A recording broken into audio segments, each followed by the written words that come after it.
Hi, everybody. Karen Jones here, pointofview.me.com. How's everybody doing today? It is a bit late today. I'm sorry. I'm in Korea, as you all know, and I had to deal with some bureaucracy and my visa stuff. Everything went smoothly, though. Easy peasy, lemon squeezy, no problems. It was very easy. It just is time consuming.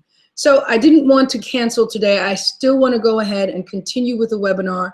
I hope you guys get to see the replay, because this one is really phenomenal. How to deal with nasty people. My weekly yummy money webinar.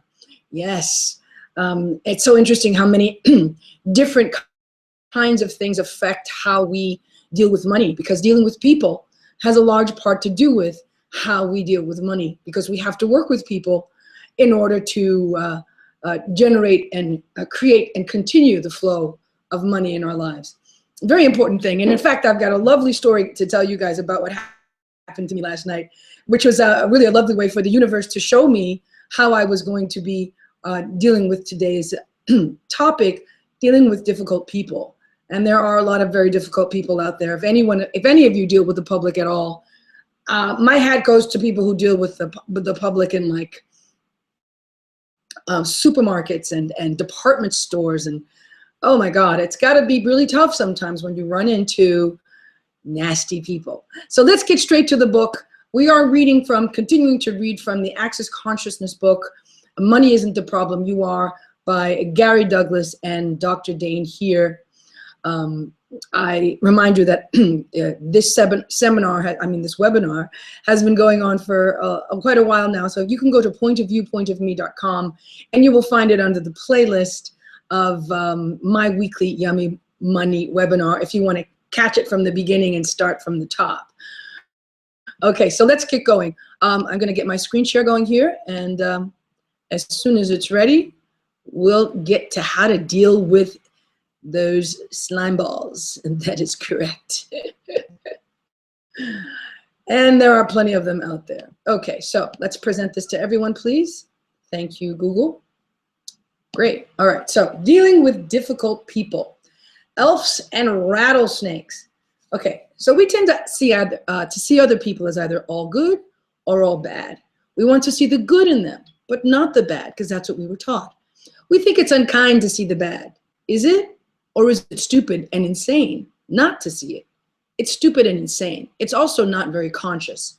We have to be willing to see the evil in somebody as well as the good.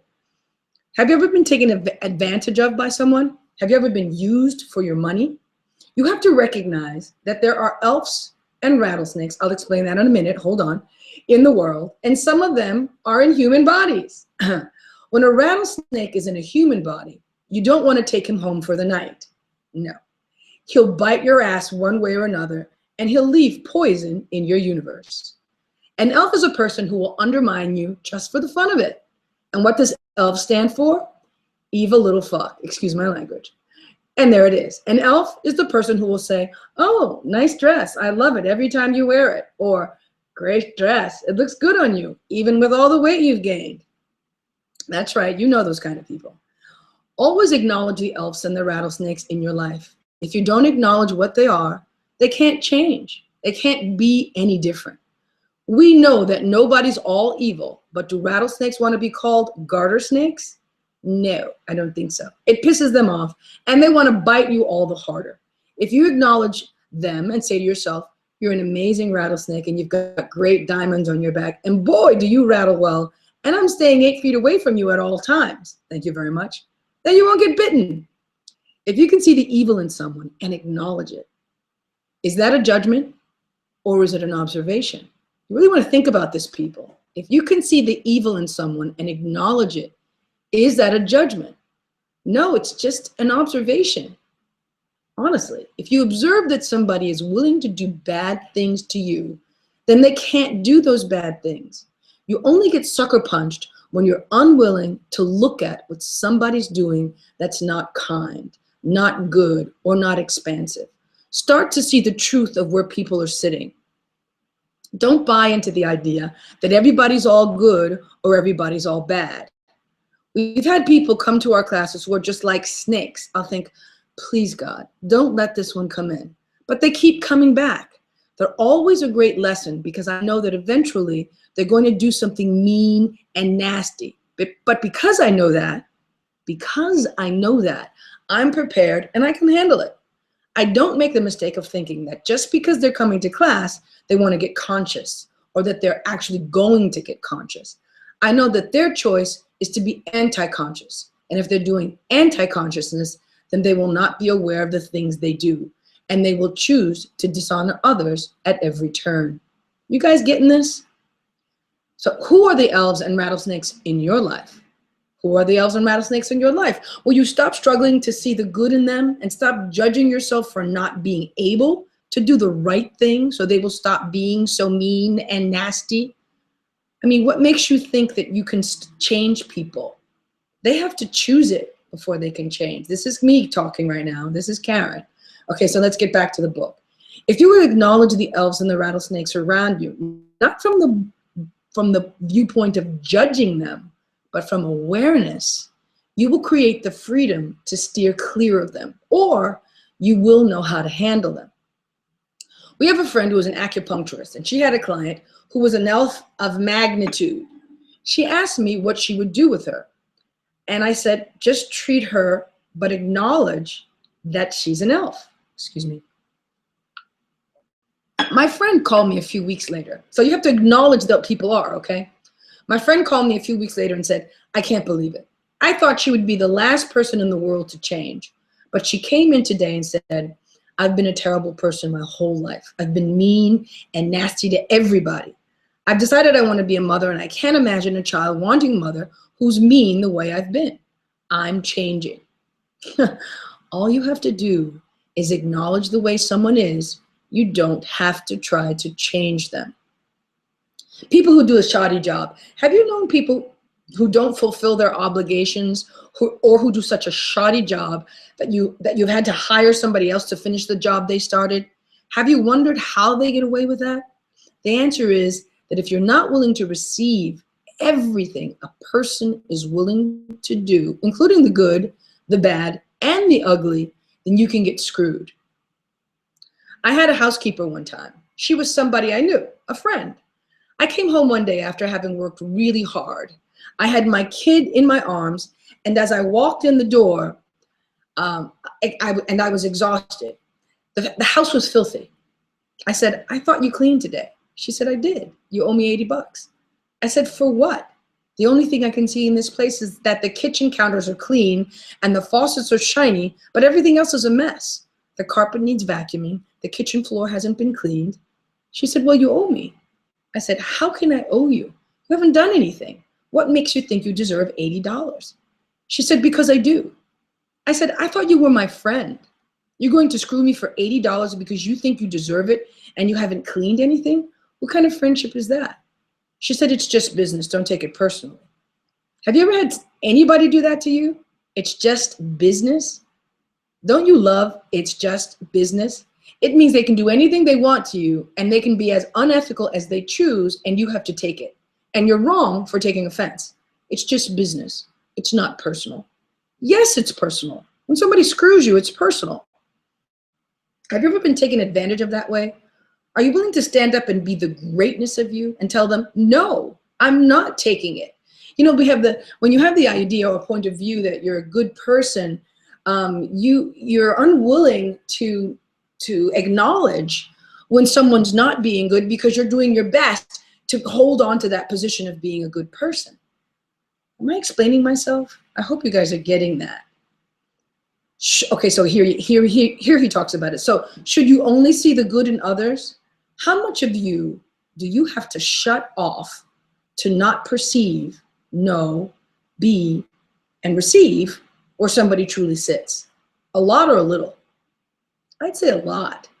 Some people don't want to believe this. They've been taught they should only see the good in others. But if you can't see what is, how can you act appropriately? You do what is appropriate because you have awareness. You know, okay, it's cold enough to put on a jacket. When you're totally aware, you receive all the information. You receive all the information. If you go out into nature expecting it to take care of you, You're not willing to see that it's going to get cold. You're not willing to see that it's going to rain. Do you get drenched?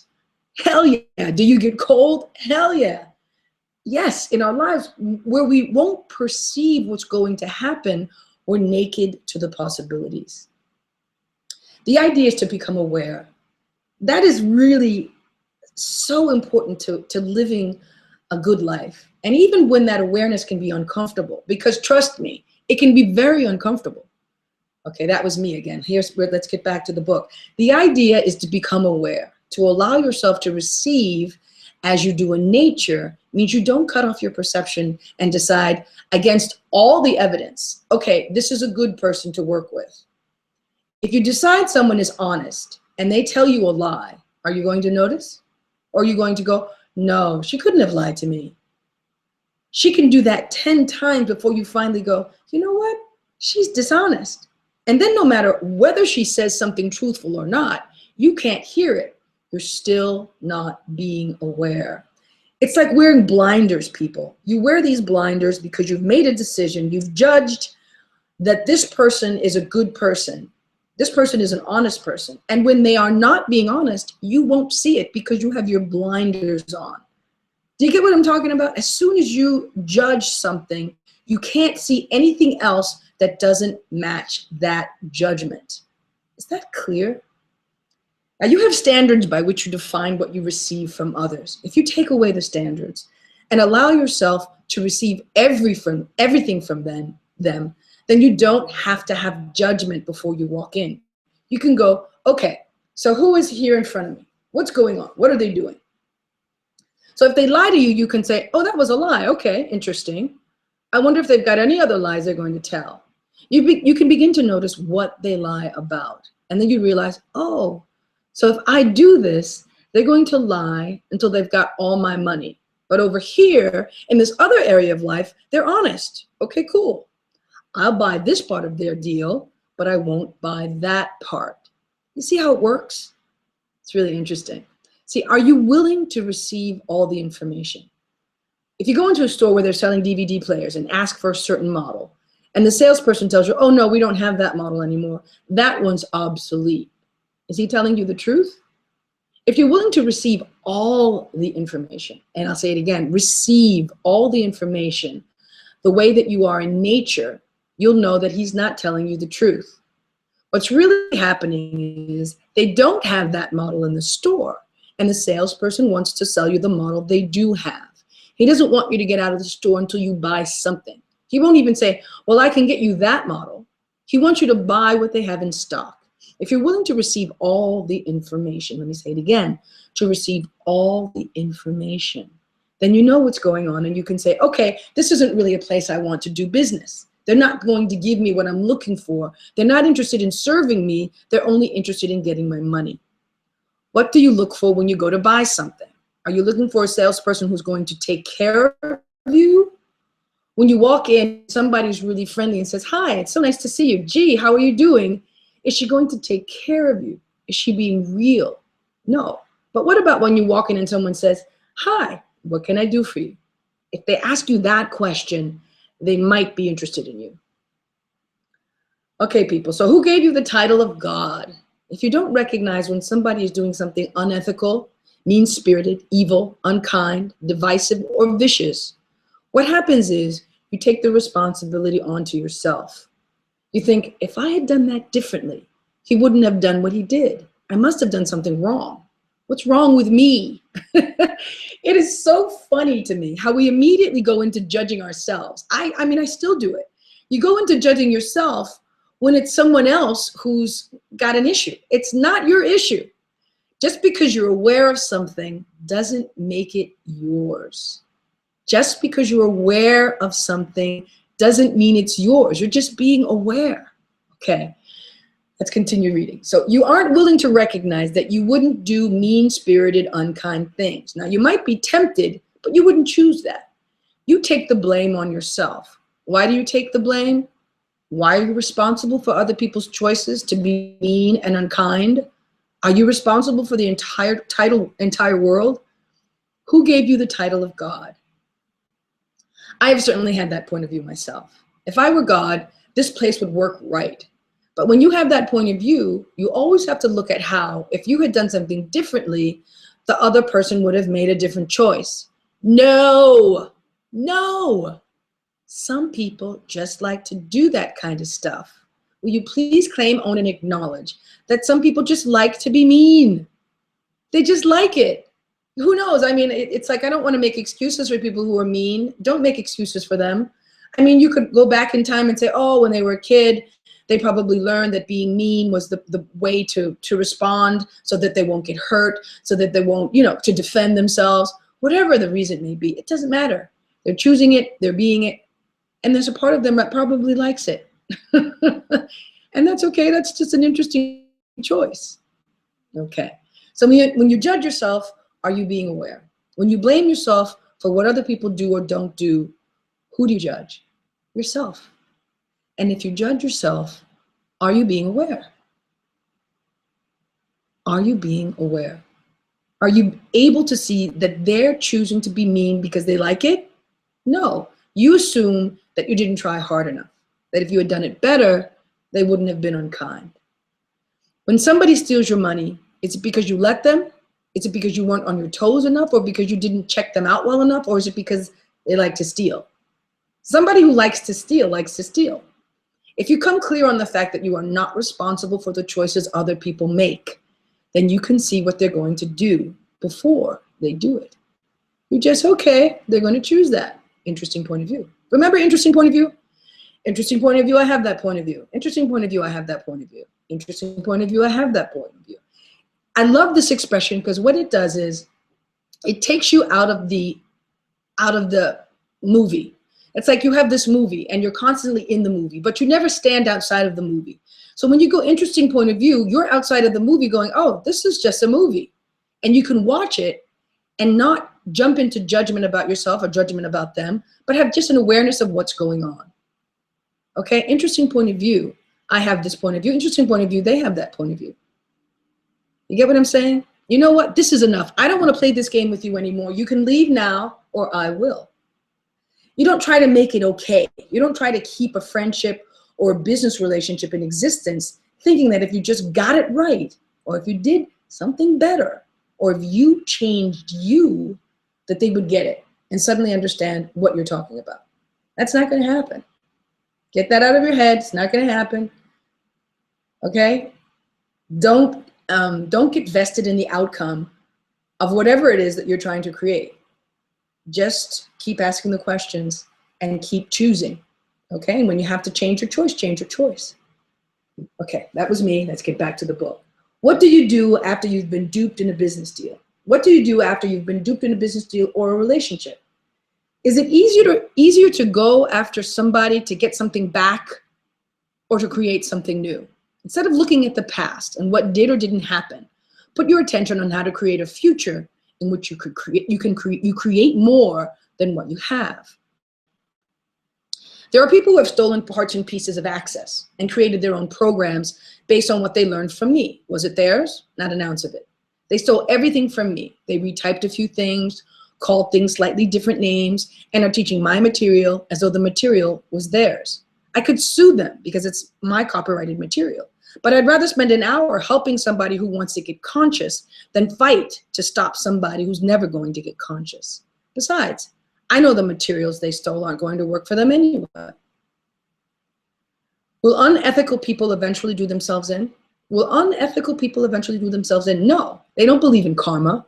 They're not going to do themselves in. They're going to continue to shaft everybody they can as long as they can. And after they die, they'll come back and do it again. They like to do it. Will you claim and own and acknowledge that some people just like to be mean and nasty? That's one of the things they're good at. It's their forte in life. When somebody's good at something, they'll keep on doing it. If you're willing to see that someone is an elf or a rattlesnake, you won't be taken advantage of. You can't be. But because you are kind, caring, loving, and all the things you truly are, you often don't see others for what they are. Instead, you judge yourself as wrong. Stop judging yourself. Oh, good Lord. But the reality is, you aren't unethical. You aren't vicious. You aren't mean-spirited. Unfortunately, that means you're easygoing, fun-loving, and easily taken advantage of. And everybody sees you as a sucker. But you're only a sucker as long as you're not willing to identify the people who are willing to be mean and vicious. Can people take advantage of you if you can perceive what they're going to do? As long as you're aware, you can't be taken advantage of, because you can say, no, I'm not going to do that. You have the choice. As long as you are aware, you won't expect people to do anything different than what they do. It's when we expect people to act the way we would act that we get sucker punched. People will act however they're going to act, and you need to be willing to see that.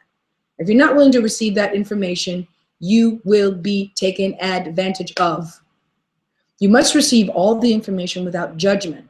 Look at what's going on. It's not, whoa, I need to be careful. It's, whoa, I need to be aware. If you're aware, no one can take advantage of you. But if you're careful, everybody can.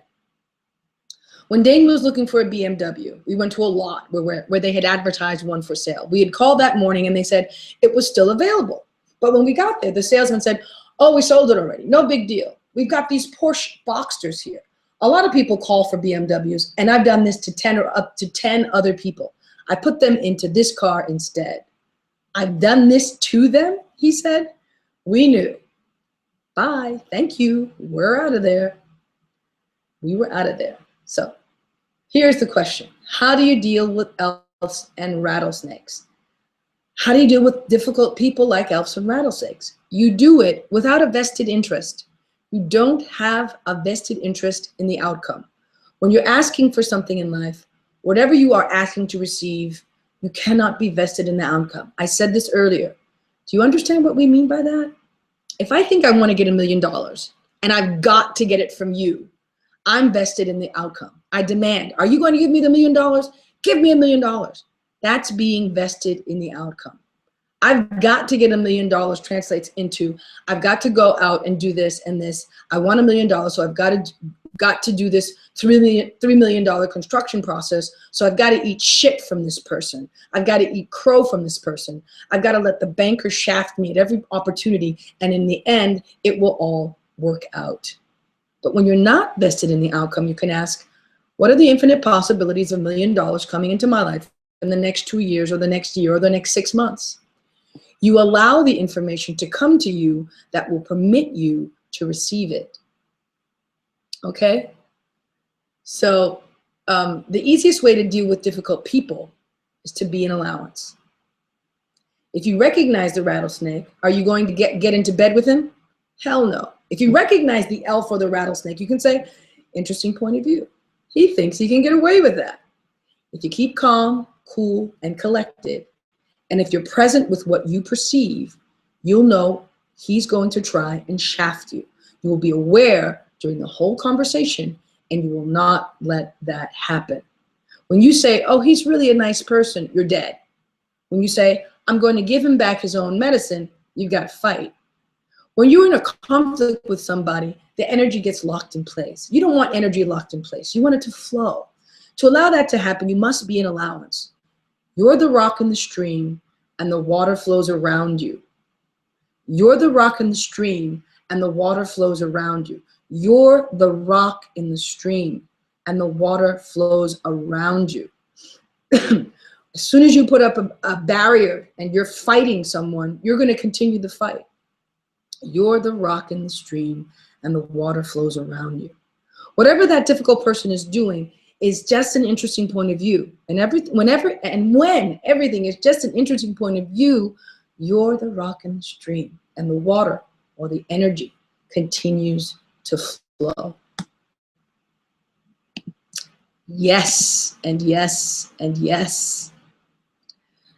Wow, that was a lot of information, wasn't it? I wanted to get that information out there today. I didn't want to cancel because I know how important it is to be in this world and to be the rock in the stream. You know, getting into a fight, or what's the word? People who like to fight. When you're with someone who likes to argue, who likes to debate, if you don't give them the energy back to fight, if you can just listen to them and go, wow, interesting point of view, and not really jump into wanting to prove your point of view, and you're just the rock in the stream, and their energy is coming at you, and they're arguing with you. They want to argue, and they're pushing this energy because it kind of feeds them. It really does, doesn't it? Think about it. And you just go, wow, that's really interesting. I hear what you're saying.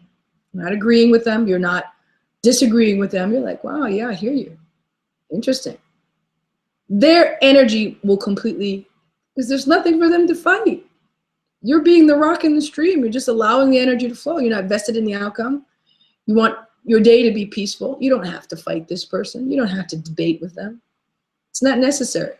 If you just say to yourself, interesting point of view, interesting point of view, interesting point of view, interesting. Let me tell you, your life will be a lot easier, okay? Don't let these elves or these rattlesnakes take over your world. Be aware, though, don't buy into they're such good people. As soon as you say someone is, oh, they're so nice, will you ever see them not being nice? It'll take a lot before you finally do. Trust me. Okay, I promised you I would tell you the story of how interesting it is before I got to this topic today, and which is interesting how the universe, interesting. I've said that a lot so far. But it's really quite remarkable. I knew I was going to be doing this webinar today, and what does the universe present to me? We're going to give you an elf. Now, this was a silent little elf, because, you know, there are a lot of people who are passive aggressive, and they're really good at hiding their nastiness. So I'm a singer, I'm an entertainer. Everybody knows that. Well, if you don't, I'm a jazz singing blogger. That's what I do, but I sing. And so last night I'm at my gig, and I get to the gig, and there's a table right in front of us that's filled with about 6 people. And they're talking, and I'm like, oh, I immediately jumped to a conclusion that, oh, they're talking, I'll try and keep it down. But as I was holding my voice, containing myself so that I wouldn't disturb their conversation, the energy around it got bigger and bigger, and I got smaller and smaller and started to feel really heavy.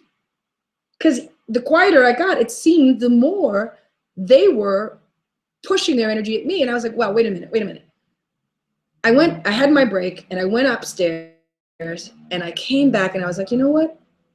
No, I'm here to sing. I am going to sing and do what I'm here to do. They are here. They can move to another table if I'm singing too loud. Very clearly, this was what I came to. This is what I'm here to do. I will not sing. I will not choose songs that are overbearing, of course, because I do honor that they're here and that they are talking. However, I'm not going to contain myself.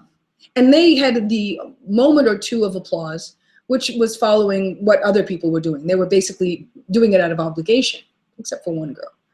And the other times, there was like an overall, a very heavy energy that I could feel all on the side of my arm. It was really weird, very uncomfortable. And then when they finally got up to leave, it was just like they were totally unaware of my presence and what I was creating or what I was doing. Most people are unaware. And I keep forgetting that I'm far more aware than most people. And I'm thinking that they're aware of everything that just happened, but they weren't. They left. They didn't acknowledge me. They didn't say goodbye. And they were right in front of me.